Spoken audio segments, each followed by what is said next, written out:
जय गुरु जी संगत जी। शुक्राना शुक्राना अंतिम शुक्राना और गुरु जी के प्यारे से चैनल में आपका वेलकम। और गुरु जी आपको कृपा करते रहें। और मैं हूँ करण अंकल और आप जो है मेरे चैनल में प्यारे प्यारे गुरु जी के सत्संग एंड कुछ अमृत वेले के बारे में जानकारी लेते रहते हैं। और गुरु जी की कृपा सब पर हो और गुरु जी के कृपा से सारे फैमिली मेरी गुरु फैमिली बढ़िया है और अच्छी होगी। और मेरे ज्वाइन बटन पे जाकर आप मेरे गुरु फैमिली बन सकते हैं, मेरे मेंबर बन सकते हैं। उससे आपको नए नए गुरु जी के पर्सनल बातें कर सकते हैं, जो आप ही जो है जो मेंबर होंगे वही सुन सकते हैं और वही कर सकते हैं। क्योंकि मेंबर का जो है ने बहुत बड़ा रहस्यपूर्ण बातें जो आप करना चाहते हो कर सकते हैं। और आज का सत्संग बहुत प्यारा सा है आंटी का।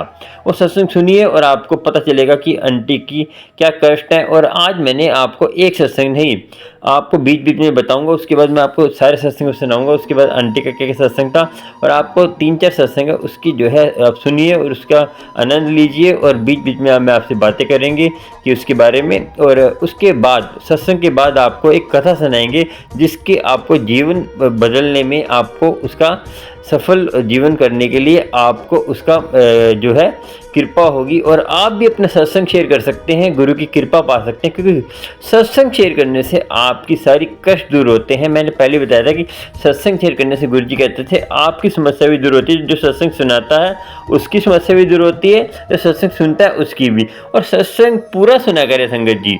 पूरा सत्संग सुनने से क्या है कि आपको समस्या, पता नहीं आपकी वो समस्या हो, आपको समस्या का हल मिल जाए और गुरु की कृपा आप पर क्या पता उसी टाइम हो जाए। तो सत्संग सुनने से क्या है कि आप जैसे कोई बात आपकी होती है बीच में या लास्ट में कहीं भी आपकी कोई समस्या होती है सुनकर दूर होती है। पूरा सत्संग सुनने का ये फायदा होता है और गुरु की कृपा आप पर होती रहेगी। और सत्संग सुनिए, सत्संग के बाद आपसे बात करेंगे, गुरु की मेहर आप पर होगी। गुरु की मेहर कैसे होगी वो सत्संग सुन के पता चलेगा। और गुरु के और लास्ट में आपको कथा सुनाएंगे। चलिए सुनते हैं सत्संग। जय गुरु जी संगत जी, जय गुरु जी। शुक्राना गुरु जी, लख लख शुक्राना, अनंतम शुक्राना। संगत जी, मैं अपना छोटा सा सत्संग शेयर करना चाहती हूँ। मतलब मेरी लाइफ में जो अब हो रहा है, गुरु जी ने मेरी लाइफ में बहुत बहुत अच्छा किया हुआ है। वो सब कुछ अच्छा है। और बल्कि आज तो मैं बहुत ज़्यादा खुश थी। गुरु जी ने मुझे आज सुबह से इतना खुशी दी थी, खुश थी मैं बहुत ज़्यादा। मगर संगत जी, शाम को आके मेरे साथ जो मतलब घटना घटी है, पता नहीं मेरे कोई कर्म ही है। तो मतलब जा ही नहीं रहे मेरे कर्म, जो मैं जिस कर्म से मैं पीछा छुड़ा के बार बार मतलब मैं अपना ससुराल छोड़ के चली जाती हूँ, अपने 12 साल के बेटे को छोड़ के चली जाती हूँ। मतलब मायके रहती हूँ, कभी बहनों के घर रहती हूँ। और अभी तो मैं पीजी में रहने लग गई थी, तो वहाँ से आ गई। मैं बीमार हो गई थी, तो मेरी तबीयत की वजह से उन्होंने मुझे अभी छुट्टी दे दी थी। संगत जी, मैं अपना छोटा सा सत्संग शेयर करना चाहती हूँ, पर उससे पहले मैं गुरु जी का मंत्र जाप करूँगी। ओम नमः शिवाय, शिव जी सदा सहाय। ओम नमः शिवाय, गुरु जी सदा सहाय। जय गुरु जी, शुक्राना गुरु जी। संगत जी, मैं अपनी जर्नी ये बताना चाहती हूँ कि मैं क्यों चली जाती हूँ बार बार अपने ससुराल से, अपने मतलब पति के घर से। संगत जी, मेरे पति बहुत ज़्यादा ड्रिंक करते हैं और मैं बहुत सुखी हूँ। गुरुजी ने मुझे बहुत ब्लेस करा हुआ है। मेरे 2 बच्चे हैं, सब कुछ ठीक है मेरी लाइफ में। मैं और फैमिली को तो मैं नहीं किसी को कह सकती, किसी को गलत नहीं बोल सकती। लेकिन आप संगत जी, आप ही बताओ, अगर एक लड़की ससुराल में रहे, उसके पति उसका साथ ना दे, वो अपने पति को ही लेके हर वक्त अकेलापन महसूस होए उसे। जब मेरे पति ड्रिंक करते हैं तो घर में क्लेश तो करते ही करते हैं। और संगत जी, अब मैं ये अपना सत्संग शेयर कर रही हूँ। मतलब मैं और मेरी बेटी, हम एक छोटे से कमरे में हैं और मेरे हस्बैंड ड्रिंक करके सोए हुए हैं। तो मतलब संगत जी, मुझे बहुत टेंशन होती है कि गुरुजी, अभी मैं गुरुजी के सामने बैठ के बस बात ही कर रही थी, तो एकदम से मेरे मन में भाव आया। मैं काफ़ी दिन से अपना सत्संग शेयर करने की कोशिश कर रही थी। मैं बोल रही थी गुरुजी से कि गुरुजी, मैं अपना सत्संग शेयर करना चाहती हूँ। मतलब मैं काफ़ी खुश थी। अभी जब मैं यहाँ पर आई थी तो थोड़े दिन मेरे हस्बैंड जो वो ठीक रहे, और मतलब वो गुरु के ध्यान में भी रहे, गुरु की सेवा भी करी, गुरुजी ने उनसे सेवा भी ली।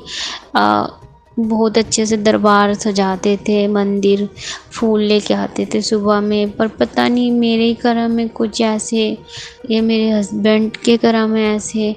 तो संगत जी, पता ही नहीं, मेरे हस्बैंड दारू नहीं छोड़ते, शराब पीना नहीं छोड़ते, और मतलब अब मैं यहाँ पे आ तो गई हूँ, और मेरी बेटी का स्कूल तो वहीं पे है जहाँ पे मैं पहले रहती थी।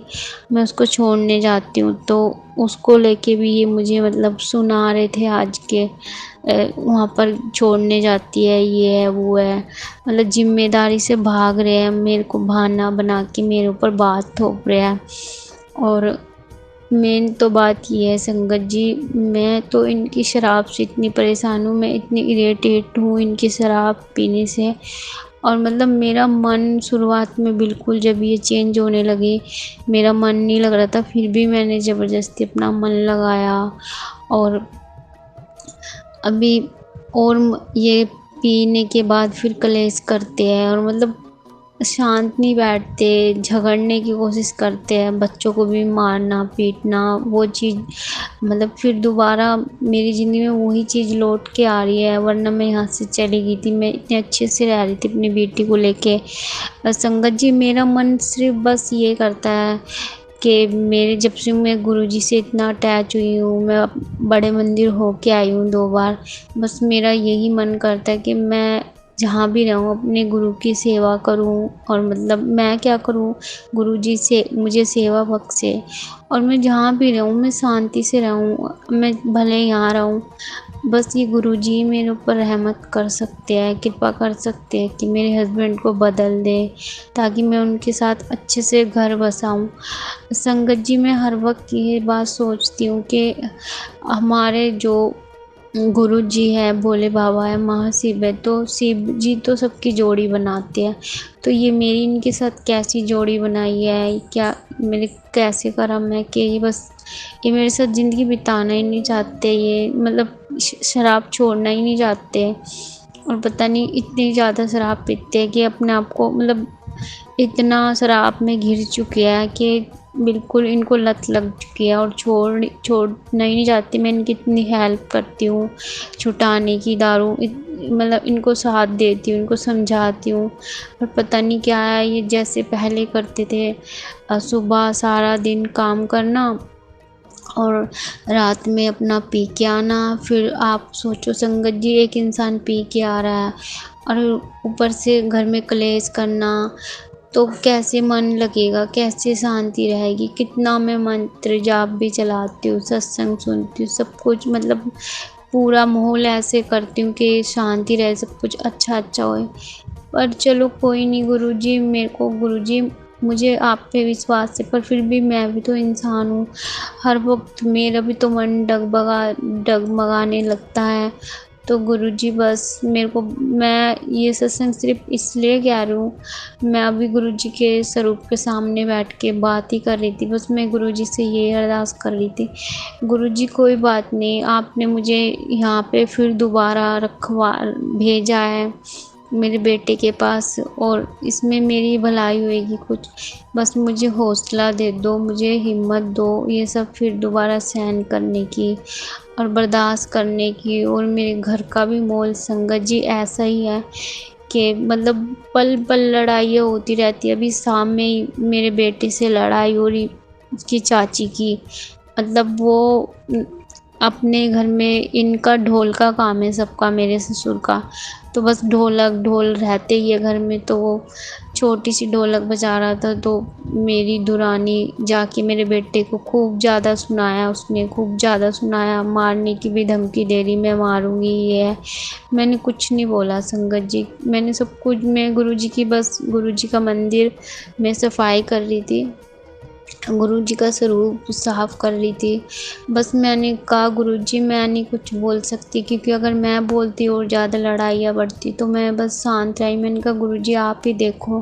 तो जो भी मेरे बेटे ने फेस करा है, उसकी चाची ने क्या बोला क्या नहीं, लेकिन संगत जी कोई भी माँ अपने बच्चे को गलत संस्कार नहीं देती। मैंने अपने बेटे को कोई गलत संस्कार नहीं दिए, लेकिन हमारे यहाँ का माहौल ऐसा है, मतलब हर वक्त लड़ाई झगड़ा, और मतलब शांति रहती नहीं है। मेरा यहाँ पे रहना इतना मुश्किल हो रहा है, इतना मुश्किल फेस कर रही हूँ मैं सब कुछ। कभी मेरा मन होता है बस चली जाऊँ यहाँ से, और मैं सबसे, कोई मुझे शिकायत नहीं है किसी से भी। बस मुझे अगर है तो यही है कि मेरे हस्बैंड अगर ऐसे पीते रहेंगे, घर में कलेश करेंगे, तो बस मैं गुरुजी से यही अरदास करती हूँ, गुरुजी मुझे हिम्मत दो, हौसला दो कि मैं यहाँ रह सकूँ और मैं अपना घर बसा सकूँ। इन्हें बदल दो, मतलब इनकी शराब छुटवा दो गुरुजी। गुरुजी आपने पहले भी मेरी हेल्प करी है। मैं जब यहाँ आई थी तो कुछ दिन तक आपने इनको अपनी सेवा में लगाया, और आपने इनकी शराब छुटाए रखी, इनका मन चेंज कर दिया। आप इनका मन हमेशा के लिए गुरुजी चेंज कर दो, ताकि मैं भी इनके साथ एक अच्छी ज़िंदगी काट सकूँ, और आप भी यहाँ से ना जाओ, और मैं आपकी सेवा कर सकूँ। बल्कि मैं नहीं, मतलब हम दोनों हस्बैंड वाइफ दोनों आपकी सेवा कर सके। और बस मैं तो यही चाहती हूँ, मैं अपने बच्चों को मैंने कभी गलत संस्कार नहीं दिए। भले ही माहौल में रह के बच्चों का दिमाग बुद्धि अलग ही हो जाती है जैसे माहौल में रहते हैं, पर मैं तो यही चाहती हूँ मेरे दोनों बच्चे बस आपकी सेवा में ज़िंदगी काटें, और अभी से आपकी सेवा में लगे। अभी से मेरे दोनों बच्चों पे गुरुजी अपना, उनके सर पे अपना हाथ रखो, उनका हाथ थामो, ताकि वो पढ़े लिखे और बस पढ़ाई में ध्यान दे और आपकी सेवा में। और इधर उधर देखो संगत जी, घर में सभी, सबका दिमाग अलग होता है, सबकी सोच अलग होते हैं।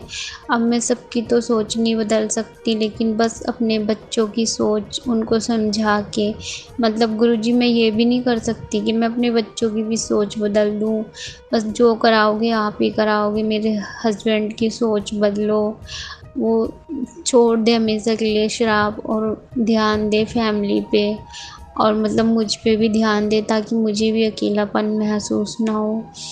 और गुरुजी बस आप ही कर सकते हो। मैं आप ही की आस, मुझे आप ही पर आस है कि आप सब कुछ ठीक करोगे तो सब कुछ ठीक हो जाएगा। मेरा घर बस जाएगा, वरना तो फिर मुझे यही डर सताता रहता हर वक्त। बस अब फिर वही होने वाला है, एक डर से मैं जी रही हूँ गुरुजी। गुरुजी प्लीज़ मेरा वो डर निकाल दो हमेशा के लिए। मतलब इनको अच्छे से ज़िंदगी जीनी सिखा दो। ये तो अपनी शराब इतनी पीते अपनी ज़िंदगी को ख़त्म ही करने चले हैं। गुरुजी मेरे से गलती हुई है तो आप मेरी गलतियों को क्षमा करो, मेरे कर्मों को आप काटो, और इनके भी कर्मों को काटो, ताकि इनको अच्छी लाइफ, अच्छी ज़िंदगी ब्लेस करो गुरुजी। अब एक लड़की की ज़िंदगी जुड़ी होती है, किस्मत जुड़ी होती है, जिससे शादी हुई है, तो मैं कहाँ जाऊँगी, मैं कहाँ रहूँगी अपनी बेटी को लेकर, और फिर बेटे से दूर रहूँगी, क्योंकि बेटा मेरे इतने कहने में नहीं चलता। वो मैं कहीं भी जाऊँ वो मेरे साथ नहीं रहता, ना मेरे साथ जाता। गुरुजी वैसे तो मैं जितनी भी मतलब बोलूँ तो मेरी जर्नी ये दुख भरी कटेगी नहीं, लेकिन अगर आप हो तो गुरुजी कट जाएगी, मेरे कर्म भी कट जाएंगे, और मेरे हस्बैंड के जो अब स्थिति चल रही है वो भी ठीक हो जाएगी। पर मैं अभी कुछ दिनों पहले इतनी खुश थी, बहुत खुश थी, सब कुछ ठीक था, और मेरी तबीयत, मैंने अपने सत्संग में बताया था मेरी तबीयत ठीक नहीं रहती थी, दवाइयाँ चली, लेकिन अब मैं ठीक हूँ। पर एक सोच में मेरी बीमारी है, मतलब जब मेरे को बीपी की दिक्कत होती तो मैं सोचती हूँ, तो संगत जी मैं अपनी तबीयत ख़राब कर लेती हूँ सोच के टेंशन में। तो गुरुजी देखो परेशानियाँ तो चलती रहती है संगत जी, लेकिन अगर गुरुजी चाहे तो मुझे परेशानी में भी खुश रहना सिखा सकते हैं, मैं खुश रह सकती हूँ अगर गुरुजी की रहमत हो तो। बस मेरी यही अरदास है गुरुजी, आप मुझे दुख दो पर आप मेरा साथ ना छोड़ो, मेरे पति का साथ ना छोड़ो, उन्हें संभालो गुरुजी। मेरे तो हाथ में कुछ भी नहीं है, आप संभालोगे तो सब कुछ सही हो जाएगा। गुरुजी आपसे अरदास है, आप मेरा घर टूटने से बचा लो गुरुजी। आप मेरे पापा हो, मैंने आपको अपना पापा माना है, बल्कि मेरा कोई है ही नहीं इस दुनिया में आपके बगैर। अभी आप ही हो गुरुजी, हमेशा आप ही थे, अब भी आप हो। बस मैं ही भूल जाती हूँ, मैं ही भटक जाती हूँ, जो आपको भूल जाती हूँ। और आप तो पता नहीं जन्मों जन्मों से जुड़े हो हमसे गुरुजी। अब मेरा घर, मेरे बच्चे, मेरे पति, मेरी पूरी ज़िंदगी आप ही की है, आप ही चलाओ। मेरे तो हाथ में कुछ भी नहीं है, मैं तो इतनी बीमार हो जाती हूँ टेंशन में। अगर मैं लेट गई बेड पे तो मेरे तो बस की उठना भी नहीं होता, इतनी ज़्यादा मेरी हालत ख़राब हो जाती है गुरुजी। बस मेरे यही सत्संग था गुरुजी। जय गुरुजी, शुक्राना गुरुजी। ओम नमः शिवाय, शिव जी सदा सहाय। ओम नमः शिवाय, गुरुजी सदा सहाय। जय गुरुजी। संगत जी, आंटी ने सत्संग सुनाया कि देखिए संगत जी, मैं बताऊं आपको कि हमारे संजोग हमारे पिछले कर्मों के हिसाब से ही जुड़ते हैं। हमारे जो है, मैंने पहले बताया था कि हमारे कर्म जो हैं, हमें कर्मों के हिसाब से हमें दुख सुख मिलता है।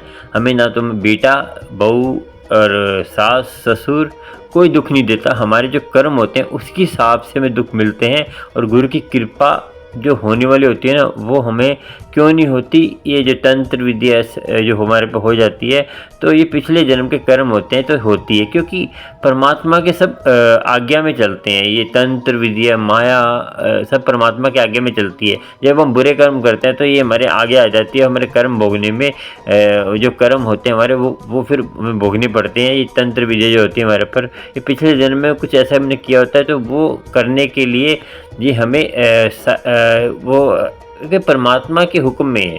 परमात्मा जो है जैसे हमारे जैसे कर्म होते हैं, पर वो फिर वो देखो हर चीज़ यहाँ पे होती है, मगर वो हमारे सामने तब आती है जब हमारे जिस जैसे कर्म होते हैं वैसी चीज़ हमारे सामने आ जाती है, और हमें वो कर्म भोगना पड़ता है। गुरु की कृपा नहीं होती, क्योंकि ये चीज़ें हमें सोचनी चाहिए कि हम कर्म अच्छे करें। और जैसे मैंने पहले बताया था कि आपको कर्म सोच समझ के करनी चाहिए। जैसे आप जैसे दुकान है आपकी, तो आपने ईमानदारी से जितना कमाना है, ऐसे आपका कम नहीं तोलना। ऐसे कोई पैसे ज़्यादा नहीं कमाने, जैसे कोई अमीर आ गया तो उसको ज़्यादा लगा दिया, गरीब आ गया तो उसको कम लगा दिया। तो ये कर्म बनते हैं। आपको मैं बता दूं कि छोटे छोटे कर्म ऐसे से बन जाते हैं कि हम जो है किसी को गद्दारी करते हैं, किसी को जैसे हमने किसी को पैसा किसी की कमाया तो उससे ज़्यादा कमा लिया, किसी से कम कमाया, तो कर्म बन जाते हैं। संगत जी, एक जैसा आटे में नमक खाइए तो आपको कभी कर्म नहीं बनेंगे, गुरु की कृपा आप पर होगी। और ऐसे कर्म के अब तो जब तक भोगेंगी तब तक कुछ नहीं होगा। जिसकी आत्मा कमज़ोर होती है वो आत्महत्या कर लेता है, फिर उसके कर्म और बन जाते हैं, फिर वो जो है कृपा नहीं होती। फिर ऐसे ही मरण जन्म के चक्कर में दुखी रहेंगे, फिर कहेंगे हमारे कर्म कम नहीं होते। कम होते हैं मगर आपको नज़र नहीं आता, ये सोचना होगा आपको। और चलिए आगे आपको सत्संग सुनाते हैं, उसके बाद और बात करेंगे। और आपको कथा तो सुनाएंगी, कथा से आपको लाभ तो होगा, मगर आपको सोचना है कर्म करिए अच्छे।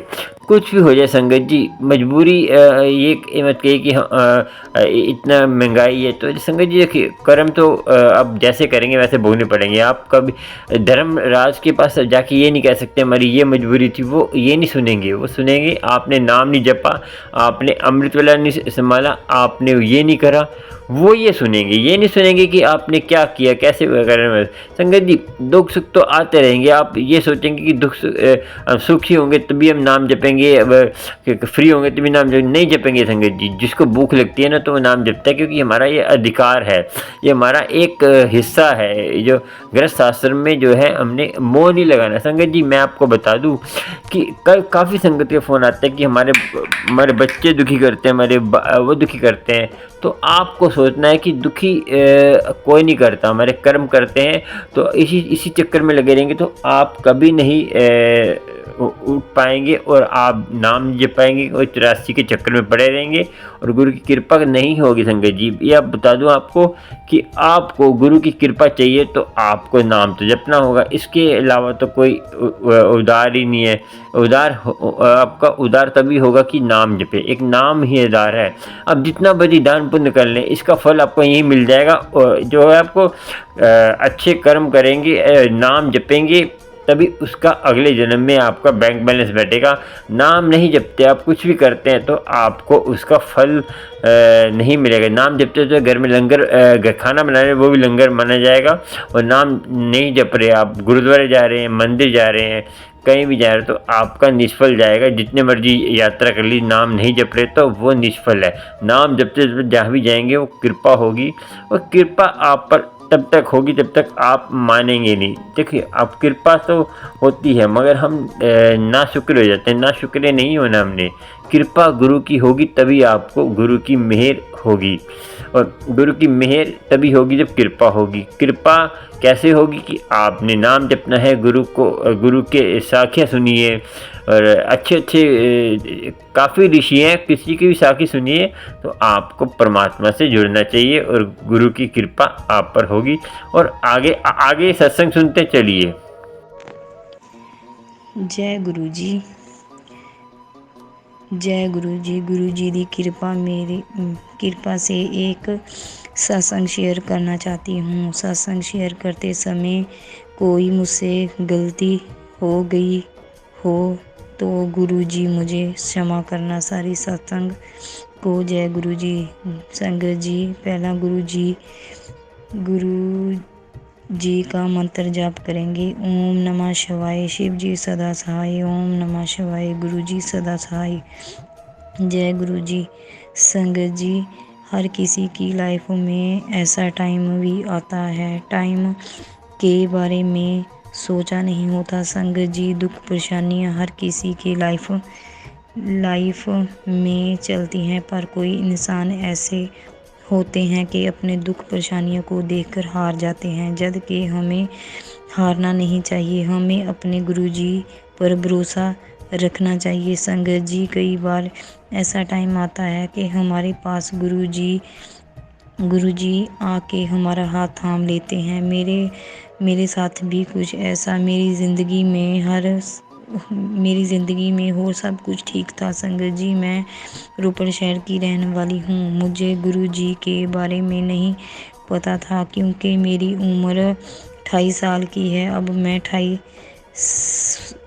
साल की है।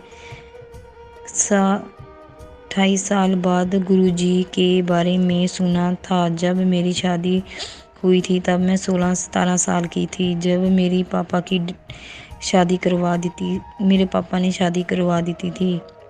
संगत जी, जहाँ मेरी शादी हुई थी मैं वहाँ 3 साल रही थी। 3 साल बाद मेरा डिवोर्स हो गया। फिर मैं दूसरी शादी हुई जब मेरे पापा की डेथ हो गई सी। जब शादी हुई, आज मेरी शादी को 9 साल हो गए ते मेरे कोल एक बेटी ते एक बेटा है। मैनू गुरु जी से जुड़े 4 महीने हो गए।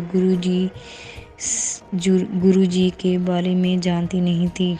मैनू मेरी ननद ने बताया था गुरु जी के बारे में। मैं गुरु जी से 4 महीने हो गए थे। मैं हैरान थी कि सत्संग सुनती थी पर कई मैसेज भी आते थे पर समझ नहीं आते थे। गुरु जी मुझे की कहना चाहते हैं। जद मेरे कोल कोई गुरु जी का स्वरूप नहीं था। मेरे अंकल जी मोबाइल में गुरु जी को देखती तो सत्संग सुनती थी। मेरे अंकल अपना मोबाइल अपने साथ ले जाते थे। मुझे बहुत अफसोस होता था। गुरु जी दी सत्संग सुनती ਤਾਂ मैं गुरु जी के आगे अरदास की। गुरु जी फ़ोन दिला दो। गुरु जी मेरी अरदास मंजूर की ਤੇ ਮੈਨੂੰ मेरे अंकल जी ने अपना फ़ोन दे दिता। संगत जी, मेरा दिल बहुत खुश होया। मैं गुरु ਜੀ ਦਾ ਸ਼ੁਕਰਾਨਾ ਕੀਤਾ। ਗੁਰੂ ਜੀ ਤੁਹਾਡਾ ਬਹੁਤ ਬਹੁਤ ਧੰਨਵਾਦ। ਮੇਰੀ ਫੈਮਿਲੀ ਚੋਂ ਮੇਰੇ ਤਾਇਆ ਜੀ ਬਹੁਤ ਬਿਮਾਰ ਸੀ। गुरु जी के आगे रोज अरदास करती थी, गुरु जी ताया जी तुसी मेरे ताया जी ਨੂੰ ਠੀਕ ਕਰ ਦਿਓ। ਗੁਰੂ ਤਾਇਆ ਜੀ ਨੂੰ ਅੰਦਰੰਗ ਹੋ ਗਿਆ ਸੀ ਤਾਂ ਉਹਨਾਂ ਦੀ ਜ਼ੁਬਾਨ ਤੇ ਇੱਕ ਪਾਸੇ ਤੇ ਹੋਇਆ ਸੀ। ਉਹਨਾਂ ਨੂੰ ਆਪਣੇ ਸਰੀਰ ਤੇ ਬਹੁਤ ਕਸ਼ਟ ਸੀ। ਗੁਰੂ ਜੀ ਅੱਗੇ ਅਰਦਾਸ ਕੀਤੀ ਤਾਂ ਗੁਰੂ ਜੀ ਨੇ ਮੈਨੂੰ ਡਰੀਮ ਵਿੱਚ ਦਰਸ਼ਨ ਦਿੱਤੇ। ਮੈਨੂੰ ਸੁਪਨਾ ਆਇਆ ਕਿ ਇੱਕ ਦੁਕਾਨਦਾਰ ਗੁਲਗੁਲੇ ਤਲ ਰਿਹਾ ਹੈ। ਉਹਨਾਂ ਨੂੰ ਮੈਂ ਜਾ ਕੇ ਪੁੱਛਦੀ ਹਾਂ ਕਿ ਅੰਕਲ ਜੀ ਪਕੌੜੇ ਹੋਣਗੇ ਤੁਹਾਡੇ ਕੋਲ? ਤਾਂ ਉਹਨਾਂ ਨੇ ਮੈਨੂੰ ਉੱਤਰ ਦਿੱਤਾ, ਨਹੀਂ ਜੀ ਪਕੌੜੇ ਨਹੀਂ, ਗੁਲਗੁਲੇ ਤਲ ਰਿਹਾ ਹਾਂ। ਉਹਨਾਂ ਨੂੰ ਮੈਂ 30 ਰੁਪਏ ਦੇ ਦਿੱਤੇ ਤੇ ਉਹਨਾਂ ਦੇ 30 ਰੁਪਏ ਦੇ ਗੁਲਗੁਲੇ ਲੈ ਲਿੱਤੇ। ਮੈਨੂੰ ਸਮਝ ਆਇਆ ਕਿ ਗੁਰੂ ਜੀ ਦਾ ਚਮਤਕਾਰ ਹੈ। ਮੈਂ ਆਪਣੀ ਤਾਈ ਜੀ ਨੂੰ ਦੱਸਿਆ ਕਿ ਉਹਨਾਂ ਨੇ ਮਾਤਾ ਜੀ ਦੇ ਥਾਨਾਂ ਪਰ ਗੁਲਗੁਲਿਆਂ ਦਾ ਮੱਥਾ ਟੇਕਿਆ ਸੀ ਤੇ ਉਹਨਾਂ ਨੇ ਮੈਨੂੰ ਦੱਸਿਆ ਕਿ ਮੈਨੂੰ ਯਾਦ ਨਹੀਂ ਕਿ ਮੈਂ ਤਾਇਆ ਜੀ ਦਾ ਹੱਥ ਲਵਾਇਆ ਜਾਂ ਨਹੀਂ। ਫਿਰ ਉਹਨਾਂ ਨੇ ਤਾਇਆ ਜੀ ਦਾ ਹੱਥ ਲਵਾ ਕੇ ਗੁਰੂ ਜੀ ਦਾ ਜੋ ਮੈਸੇਜ ਸੀ, ਗੁਰੂ ਜੀ ਦੇ ਜੋ ਚਮਤਕਾਰ ਸੀਗਾ, ਉਹਨਾਂ ਨੂੰ ਦੱਸਿਆ ਤਾਂ ਉਹਨਾਂ ਨੇ ਆਪਣਾ ਮੱਥਾ ਟੇਕਿਆ। ਤੇ ਕਦੇ ਤਾਇਆ ਜੀ ਗੁਲਗੁਲਿਆਂ ਦਾ ਮੱਥਾ ਟੇਕਿਆ ਤੇ ਦੂਸਰੇ ਦਿਨ ਅਰਦਾਸ ਕੀਤੀ, ਕੋਈ ਚਮਤਕਾਰ ਦਿਖਾਓ ਗੁਰੂ ਜੀ। ਗੁਰੂ ਜੀ ਨੇ ਮੇਰੇ ਸੁਪਨੇ ਵਿੱਚ ਆ ਕੇ ਮੇਰੇ ਮੱਥੇ ਤੇ ਗੋਲ ਤਾਰਾ ਜੋ ਕਿ ਮਾਸ ਵਰਗਾ ਦਿਖਦਾ ਹੈ ਤਾਂ ਮੈਨੂੰ ਉਸ ਵਕਤ ਮੈਂ ਬਹੁਤ ਰੋਂਦੀ ਕਿ ਮੈਂ ਅੰਨੀ ਹੋ ਜਾਵਾਂਗੀ। ਤਾਂ ਗੁਰੂ ਜੀ ਨੇ ਮੈਨੂੰ ਆਪਣੇ ਸਰੂਪ ਸਾਹਮਣੇ ਲੈ ਗਏ ਤਾਂ ਗੁਰੂ ਜੀ ਦੇ ਸਰੂਪ ਵਿੱਚ ਸ਼ਿਵ ਜੀ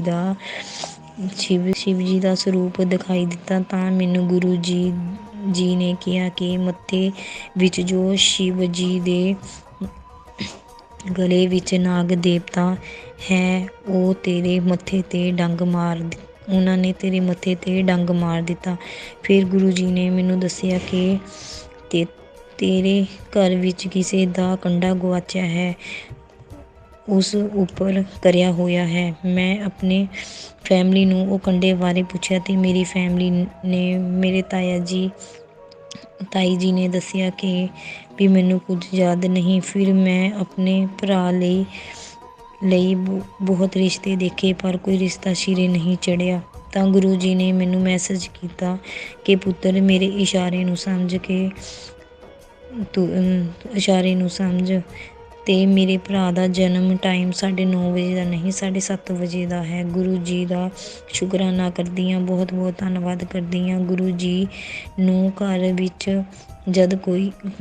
ਦਾ ਘਰ ਵਿੱਚ ਜਦ ਕੋਈ ਸਰੂਪ ਨਹੀਂ ਸੀ ਤਾਂ ਇਸ ਲਈ ਗੁਰੂ ਜੀ ਦਾ ਫੋਨ ਵਿੱਚ ਸਰੂਪ ਨਿਕਾਲ ਕੇ ਗੁਰੂ ਜੀ ਨੂੰ ਦੇਗ ਪ੍ਰਸ਼ਾਦ ਬਣਾ ਕੇ ਭੋਗ ਲਗਾ ਦਿੱਤਾ ਕਿਉਂਕਿ ਗੁਰੂ ਜੀ ਦਾ ਮੈਨੂੰ 2 ਦਿਨ ਤੋਂ ਮੈਸੇਜ ਆ ਰਿਹਾ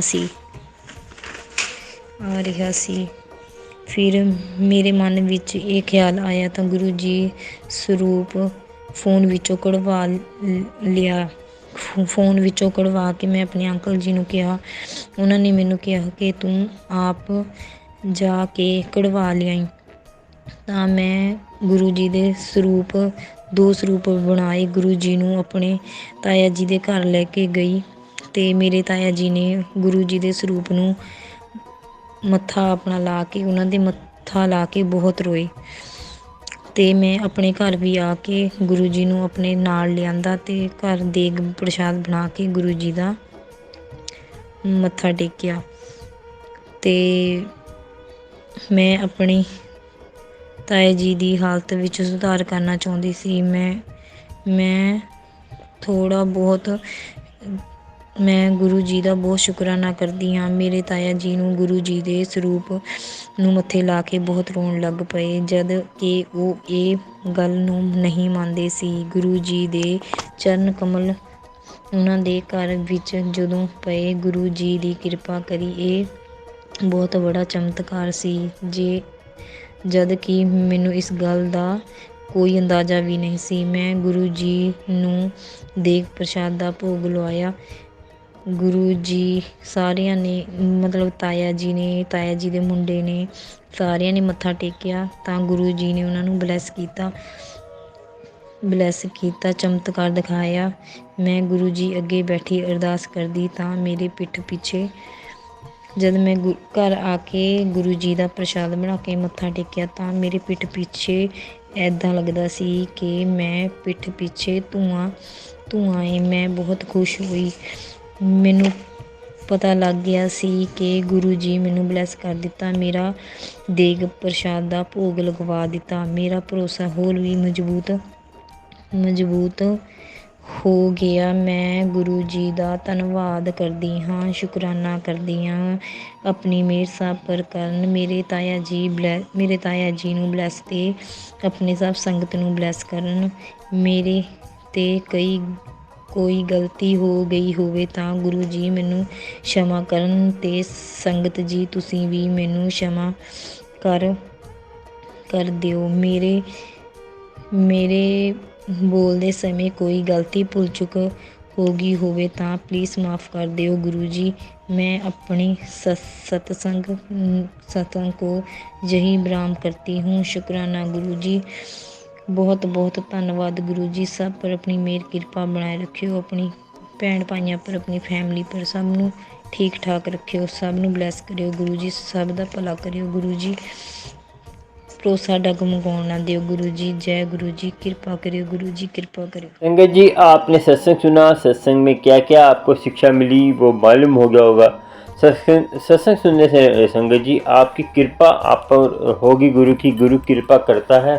और सत्संग के बाद अब आपको सुनाएंगे कथा, और ऐसी कथा सुनाएंगे कि हमारे कर्म ही हमें जो है कर्म के हिसाब से हमें दुख सुख मिलते हैं, और हमें कोई दुख सुख नहीं देता संगत जी। ये कथा उसके ऊपर ही है। चलिए सुनाते हैं कथा। संगत जी, कथा का यही है कि कर्म का फल अच्छा और बुरा सब मिलता है। ये है संगत जी, आपको पता होगा कि द्रौपदी का जो वस्त्र हरण हुआ था, तो द्रौपदी ने पूछा था भगवान कृष्ण से, ठीक है संगत जी, भगवान कृष्ण से पूछा था कि आप जो है मेरी रक्षा पहले करने क्यों नहीं आए। संगत जी, एक वजह ये भी थी कि उसने जो सबसे लास्ट में भगवान कृष्ण को पुकारा था, और एक वजह और थी जिससे जो भगवान कृष्ण आए क्यों नहीं थे वो बताते हैं। तो संगत जी, ये कहा था कि तुम्हारे कर्म इतने पिछले जन्म के कर्म ऐसे थे कि आपने जो है एक गलती कर दी थी, उस गलती के कारण आपको वो भोगना पड़ा। और उतना तो भोगना पड़ता है, थोड़ा बहुत तो आपको एहसास दिलाने के लिए भोगना ही पड़ता है। आपको पता होना चाहिए ना कि आपने कर्म क्या किया है।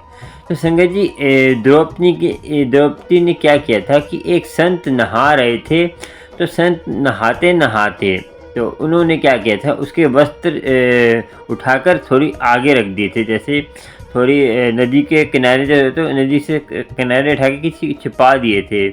तो वो संत ने आवाज़ दी तो द्रौपदी को जो है किसी सुना नहीं। फिर वो बहुत लज्जित हुए, बहुत शर्मसार हुए, तो वो वस्त्रहीन होके ही बाहर निकले। तो उन्होंने देखा कि आसपास जो है कहीं कपड़े नहीं पड़े, तो आगे जाके देखा कपड़े पड़े थे। उनको बहुत वस्त्रहीन, लज्जा आई तो उनको थोड़ा सा महसूस हुआ, तो उनका मन बहुत दुखा। संगत जी, तभी तो कहते हैं मन किसी को दुखाना नहीं चाहिए। मन, आपको बताऊं संगत जी, हमारे कर्म कैसे बनते हैं, अच्छे बुरे कर्म हमारे हम किसी से मांगने से नहीं मिलते। हम जो है अच्छे कर्म करेंगे तो हमें लोग दुआ देंगे, हम बुरे कर्म करेंगे बद्दुआ देंगे, तो वही हमारे कर्म बन जाते हैं। कर्म बनते हैं तो वही हमारी किस्मत बन जाती है। तो फिर हम सोचते हैं कि हमने कोई बुरा कर्म करा हो तो हमारे साथ ऐसा हो रहा है। तो यही होता है संगत जी, किसी के कहने से, जैसे आप बोलते हो कि हमें आशीर्वाद दो हमारा अच्छा हो, संगत जी ऐसे नहीं होता है। आपने किसी की सेवा करोगे, किसी की माँ बाप की सेवा करोगे, किसी की सेवा करोगे, तो उससे तब फल मिलता है आपको, नहीं तो ऐसे फल कहाँ से मिलेगा संगत जी। तो ऐसे ही द्रौपदी को फिर श्राप दे दिया कि जैसे तूने मेरे साथ हुआ है, ऐसे ही जिसने ये करा है मेरे वस्त्र सीने, उसके भी वस्त्र ऐसे सीने गए। तो संगत जी, एक बात ये भी है, और एक बात ये भी है कि उनकी लज्जा कैसे बची, तो ये भी है। तो और एक बात और बताएंगे कि उनकी लज्जा तब भी बच सकती थी, ये अच्छे कर्म नहीं करते। उन्होंने ये काम अच्छा किया तो एक काम और अच्छा किया, इन्होंने जो है दुर्वासा ऋषि जो थे उनकी जो है वो भी इसी अवस्था में थे, उनका जो है किसी कारणवश उनके वस्त्र कहते हैं नहीं थे उनके पास, तो वो नग्नहीन थे नदी में। तो द्रौपदी ने अपनी साड़ी पाड़ कर उनको वस्त्र दिया था, तो उन्होंने वो बांध कर वो आए थे और उन्होंने अपनी लाज बचाई थी। कहते हैं दुर्वासा ऋषि ने फिर इनको जो है वरदान दिया था कि जैसे तूने मेरी लाज बचाई है ऐसे ही तुम्हें तुम्हारी लाज बचेगी। तो संगत जी दोनों तरफ से देखिए ऋषि थे, तो दोनों ऋषि ने एक ने श्राप दिया, एक ने मन दुखी होकर श्राप दिया, एक ने श्राप को खंडित किया। तो इससे हमें शिक्षा मिलती है कि जो परमात्मा के प्यारे होते हैं वो जो करते हैं ना, तो परमात्मा भी उनका काट नहीं सकता। जो परमात्मा जो बोल देता है आपको तो वो संत काट सकता है, मगर जो संत बोल देता है परमात्मा नहीं काट सकता। तो उसका जो है आपको पश्चाताप करना पड़ेगा, चाहे अच्छा फल हो चाहे बुरा फल हो। संगत जी एक बात है कि और द्रौपदी ने पूछा कि आप लेट कैसे आ गए थे। आप जो है देखो नाम जपने का बहुत अच्छा फ़ायदा होता है, अमृत वेला संभालने का बहुत अच्छा फल होता है कि उससे जो है आपका नाम जो है नाम जपने से आपके जो है कर्म कटते हैं, और आपके कर्म करते हैं तो वो दुर्वासा ऋषि का कहते हैं ना भी करती पुण्य तब भी उसके भगवान कृष्ण के साथ थे, तो उनका अच्छा ही होना था क्योंकि वो अच्छे कर्म करते उसने। तो ये बात है संगत जी कि हमें जो है अच्छे कर्म करने चाहिए। ऐसे द्रौपदी ने अच्छे कर्म करती थी और भगवान कृष्ण का नाम जपती थी, भगवान कृष्ण पे आस्था थी, भगवान कृष्ण पे विश्वास था, और विश्वास पे सारी बात होती। संगत जी विश्वास करेंगे तो सारे कर्म आपके कट जाएंगे, क्योंकि परमात्मा पे विश्वास करना बहुत ज़रूरी है। आप अलग अलग जगह भटकेंगे, जैसे नाम कभी कोई जपते हैं कभी कोई जपते हैं, नरातों में कोई जपते हैं। देखिए नाम जपना एक ही पड़ेगा आपको, और एक टाइम पर एक वक्त पर एक हर चीज़ का एक टाइम होता है, तो तभी आपको असर होगा। तो मुझे फ़ोन करते हैं कि हमें ये दिक्कत है, हमें असर नहीं हो रहा, हमारा ये प्रॉब्लम है, हमारी प्रॉब्लम है, हमें देखिए नित्य मीनिंग कुछ भी हो जाए आपको नित्य नेम तो संभालना ही होगा। धीरे धीरे आपको उसकी कृपा होगी। कृपा का कोई टाइम नहीं होता, जो परमात्मा का प्रसाद मिलता है, परमात्मा की कृपा मतलब गुरु प्रसाद। गुरु प्रसाद का मीनिंग कि गुरु की प्रसाद आपके घर पर आएगा और आपकी गुरु की कृपा करेंगे, गुरु की कृपा आप पर होगी। तो आप जैसे कथा में बताया कि नाम जपने से क्या हुआ कि जो अनहोनी होने वाली थी उसका जो है 10% ही कहते हैं द्रौपदी को मिला। उसके बाद उसको भगवान कृष्ण ने बचा लिया, मगर उसने जो है लास्ट में परमात्मा का विश्वास करके उन पर विश्वास करा, तो उनको विश्वास करने से सब कुछ होता है। संगत जी विश्वास से ही सारे भव सागर से पार होते हैं। विश्वास करेंगे तो आपके कोई कष्ट ऐसा नहीं जो आपका दूर नहीं होगा, क्योंकि विश्वास से ही दुनिया का सारा कष्ट दूर होता है और गुरु की कृपा होती है। गुरु आपको विश्वास के कारण ही अपने अंग संग लगाता है, वो परीक्षा भी लेता है। अमृत वेले में भी मैं बोलता हूँ कि आगे चल के आपको अमृत वेला संभाल ले तो आप छोड़ना नहीं है। आपने जैसे कहते हैं 40 दिन संभालना, तो उसके बाद नहीं संभालना संगत जी 40 दिन तो खाली संगत जी आपको बनाने के लिए, ये खाली नित्यनेम बनाने के लिए। उसके बाद तो आपको गाड़ी जैसे मिलिट्री की ट्रेनिंग होती है, हर चीज़ की ट्रेनिंग होती है, ट्रेनिंग है 40 दिन। तो उसके बाद तो आपको जब सीख जाएंगे तो फिर आपको जंग में संगत जी जंग ही है एक तरह की, क्योंकि 5 चोरों से हमने मुकाबला करना है कि वो हमें कभी भी कहते हैं भटका सकते हैं। इसलिए हमें परमात्मा से अरदास करते रहना है, ये परमात्मा हमें जो है हमसे जो है परीक्षा ले तो इतनी लेना कि अपनी कृपा साथ में रखना, अपना आशीर्वाद साथ में रखना, हमसे परीक्षा लेता है। तो ये अरदास करते रहें संगत जी। अरदास करेंगे तो आपको जो है ना काम क्रोध लोभ अहंकार जो है 5 चोरों से बच के रहेंगे, और 5 चोर आपको तंग करेंगे, मगर परमात्मा आपको साथ में रहेगा, और परमात्मा साथ में रहेगा तो आपको गुरु की कृपा होगी। गुरु जो है ना सब कुछ देता है, मगर आप थोड़ा सा आलस कर जाते हैं। आलस नहीं करना, परमात्मा से मिलकर चलना है और परमात्मा से ही मिलते रहना है, और गुरु की कृपा आप पर होगी। आज ही होगी कृपा आप पर। बस ये काम करिए तो कृपा आप पर होगी। विश्वास से ही सारा है, डगमगाना नहीं है, क्योंकि कभी न कभी गुरु सुनेगा आपकी। ऐसा नहीं है, गुरु सुनता है, मगर हम थोड़ा सा डगमगा जाते हैं और इसीलिए खाली रह जाते हैं। फिर हम बोलते कि हमारी परमात्मा सुनता नहीं। मैं बोलता कि आप परमात्मा से बातें करा करें, बातें कर कर उनसे अपने दिल का हाल करते हैं, बोला करें, रोया करें उनके सामने। आपको ये सोचकर बहुत अच्छा लगेगा कि परमात्मा आपके सामने अंग संग आएगा और आपको कोई ना कोई हिंट देगा। आपको कोई ना कोई हिंट देता ही है परमात्मा, और आपको असर होगा। बस विश्वास की बात है, ठीक है। और आपको मेरा सत्संग अच्छा लगता है, सत्संग में कुछ आपको जानकारी मिलती है, तो जो है सुपर थैंक्स दे सकते हैं। नीचे हार्ट बना हुआ है डॉलर वाला, डॉलर पे जाकर सुपर थैंक्स दे सकते हैं। और आपको कोई जैसे स्पेशल जानकारी चाहिए, स्पेशल जानकारी की ज्वाइन बटन में जाइए, मेरे मेंबर बन जाइए। आपको स्पेशल पर्सनल आपको कोई वो वीडियो कोई नहीं देख पाएगा, आप ही देख पाएंगे। वो वीडियो स्पेशल आपके लिए होगी और आपको गुरु की कृपा होगी, क्योंकि वो उस वीडियो में आपकी स्पेशल कोई देख नहीं पाएगा, क्योंकि वो मेंबर की रहती है वीडियो। तो आपको भी गुरु की कृपा होगी और गुरु मेहर करेगा आप पर। और गुरु मेहर करता है तो आपको भी गुरु की मेहर को संभालना चाहिए। गुरु की मेहर को संभालेंगे तो आपको सब कुछ मिलेगा। संसार में ऐसी चीज़ कोई भी नहीं है जो आपके चरणों में नहीं होगी। माया, मस्ती, सब कुछ आपको मस्ती, जो प्रेम की मस्ती कह रहा हूँ, जो प्रेम में मस्ती होती है वो मिलेगी आपको। और चैनल को सब्सक्राइब, लाइक, शेयर कर लेना। आपको नए नए सत्संग के नोटिफिकेशन मिलते रहेंगे। गुरु की कृपा होती रहेगी। गुरु की कृपा होगी तो चलिए, जय गुरु जी, जय गुरु जी, जय गुरु जी, जय गुरु जी। संगत जी